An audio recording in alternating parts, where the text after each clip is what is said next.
Sound sound যে এই জায়গাটা যত প্রশস্ত হবে এই ফুলটা আমি এখন এটা কেটে দেখবো এটা কি লাল হয় কিনা। এই কিরে এটা কি তরমুজ? জি না, এটা মধু। মধু এটা মধু হওয়ার পিছনে কারণ হচ্ছে আমরা ফেসবুকে এখন জিনিসটা ভাইরাল যে কোনটা লাল হবে কোনটা সাদা হবে এটা চিনার যেই ক্রাইটেরিয়া বা চিনার যে সিস্টেম। তো এই তরমুজটা বাজার থেকে কিনে আনা হয়েছে ওই সকল ক্রাইটেরিয়া পূরণ করে। এই যে অনেক সময় দেখলাম যে বাজারে অনেক কথা হচ্ছে যদি এই ফুলটা ছোট থাকে সেই ক্ষেত্রে নাকি এটা কি হয় লাল হয়। এবং আরো একটা বিষয় আছে যে এই জায়গাটা যত প্রশস্ত হবে এটা লাল হওয়ার সম্ভাবনা তত বেশি। তারপরে আরো হচ্ছে এই জায়গাটা যদি সাদা থাকে সেটা কি বলে লাল হওয়ার সম্ভাবনা কম। যদি একটু হলুদ টাইপের থাকে তাইলে এটা লাল হওয়ার সম্ভাবনা বেশি।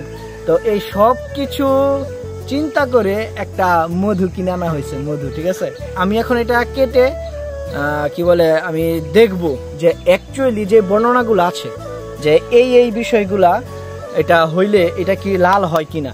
এবং এখানে সাউন্ডের একটা বিষয় আছে, সাউন্ড এই যে এই সাউন্ডটা এটা হচ্ছে একটু ড্যাব ড্যাব করলে ভিতরে হচ্ছে একটু বাইল্লা হয় আর কি, মানে কি বলে সলিড না, একটু বাইল্লা হয় মিষ্টি হবে। আর যদি সাউন্ডটা এই যে ড্যাব না করে ঠাস করে ঠাস মানে ঢোলের মতো বাজে তাইলে নাকি ভিতরে হচ্ছে বালি টাইপের হবে না, বাইল্লা হবে না আর কি, সোজা কথা মিষ্টি হবে না। একটা তরমুজ মধু হওয়ার জন্য যত যা লাগে এটার মধ্যে মোটামুটি সবকিছু দেখে কিনে আনা হয়েছে।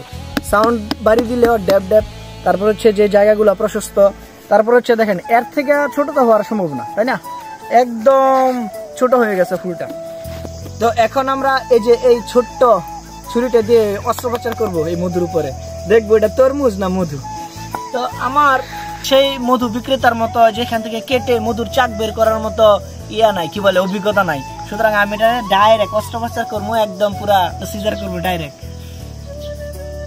ইয়েস, ওই কিরে মধু বাড়ি গো, ওই কিরে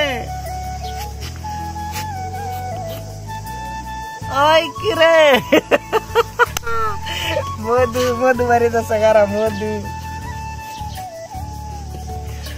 উপরে উঠায় ফেলায়, নিচ থেকে ধুলাবাড়ি লাগলে পরে মধুটা খাওয়া যাবে না।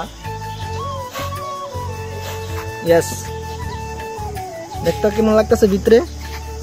হ্যাঁ মধু হবে মধু। মনে হচ্ছে এটা ভালো হবে। ছোট সময় যে সময় লেখতে গেলেও বাঁকা হয়ে যাইতে হয়েছে, এখান থেকে শুরু করছি এদিক দিয়েছে, এটাও সোজা রাখতে পারলাম না। আসলে জীবনটাই বাঁকা তেরা হয়ে গেছে।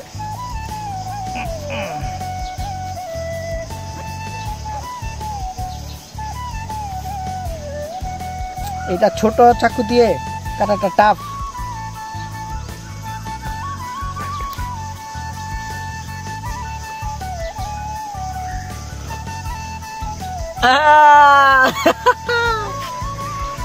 Yes, fine.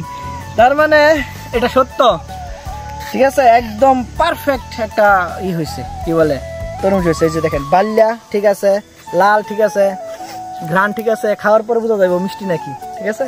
তো সবকিছু মিলে যেটা বুঝলাম যে ফুল তারপরে যতগুলা ক্রাইটেরিয়া দেখলাম এইগুলো যদি ঠিক থাকে তাইলে তরমুজ 100% ওকে। এটা কিন্তু শেষ পর্যন্ত মধুই বেরিয়েছে, মধু।